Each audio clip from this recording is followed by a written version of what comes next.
All right, so one of the questions that I asked you to reflect on in your thought primer had to do not just with the fruits of your labor, but also with a particular talent or attribute that you possess that allows you to perform certain kinds of labor that pays greater than average income and that you wouldn't be able to perform without these attributes or talents. And so the question is, if you're born with some talent or some attribute that allows you to perform labor that results in higher than average outcome, would it be fair for us to tax you at greater than average rates in order to take some of the fruits of your labor and distribute it to people who weren't born with those attributes or talents and therefore who are unable to access those kinds of labors that pay those greater than average wages, greater than average fruits? So you might think about it this way.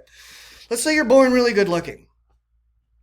That's going to give you an advantage in all kinds of ways, right? If you're born good looking, it's going to be easier for you to become a movie star, a TV star, a model. And for those of us who weren't born good looking, those are professions that they're not opening their doors to us. And so you have the ability to go into these areas, these professions that have the potential to pay really great incomes, like really high incomes that are going to be really inaccessible to the rest of us ugly folks, okay?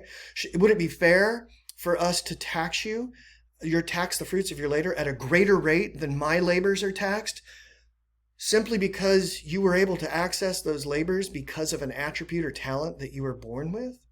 What about this? You're born really tall and really athletic, and therefore you might make your way into the NBA, and you might then become a millionaire.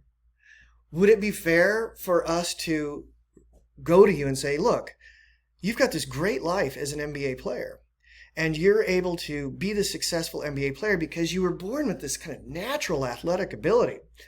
You've got these huge lungs and this huge heart that allows you to just kind of outperform the average person by a long shot. And it's not like you earned those features. It's not like you earned your athleticism or you earned your big heart or your big lungs. You didn't earn your height. These are things you were just born with. And they gave you an advantage over others that weren't born with them. So would it be fair to account for that disadvantage that we're in, to tax you at greater rates and distribute that money to us who are too short and too unathletic to make our way into the NBA? And you might be thinking like, well, yeah, I'm born with these qualities, but I do have to develop them. I do have to nurture them. It's not like I can just magically become an NBA quality basketball player. And it's like, well, that's true. But there are certain people who are born with the attributes to develop. And there are certain people who are not born with those attributes that they can develop. In fact, as we know, there is not an equal distribution of attributes that will allow for an equal amount of development and success, right? One of the sort of painful features of life is that while we like to say things like, every person has their own value, every person is unique, no person is better than another, and so on and so forth, that's true perhaps in a general ethical sense, right? But it doesn't take long for us to learn that there are some people who are really smart, and that's something that they develop, but it's not something that we can acquire if we don't have that native intelligence. There are some people, who I'm super envious of, by the way, who are just naturally creative, naturally artistic. They develop these qualities, but they're there to develop. And I can develop a certain amount of creativity and artisticness in myself, for sure. But my potential in those areas is far less than it is for some folks that I've known in my life. There are some people who are really socially skilled, they're patient, they're determined, and as a consequence, they're able to work themselves into particular circumstances where they're able to perform certain kinds of labor that are in high demand and therefore pay really well. And there are some other folks who are kind of socially awkward, and their best hope is probably that they can become less socially awkward, but they're never going to be like that person who just kind of, they exude charisma, and they have this sort of discipline and focus and patience that somebody who's a little bit more scattered might not ever be able to attain. So the question is this, is that if you have some attribute or talent that you develop that has started with your birth.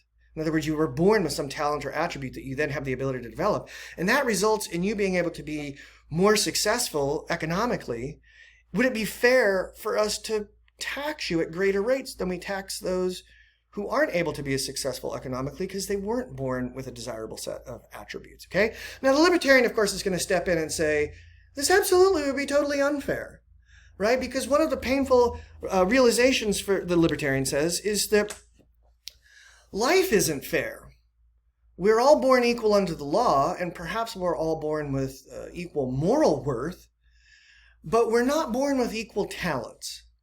And that's just one of the sad facts of life. And it's up to each individual person, the libertarian says, to use whatever attributes and talents they do happen to have to develop those to the greatest degree possible. And they then deserve whatever it is that they're able to attain through their labor using those developed talents and attributes. But just because somebody has greater attributes and talents than other people, we're not morally justified in going in and acquiring some of the fruits of their labor that they were able to acquire through the development of their unique talents and attributes.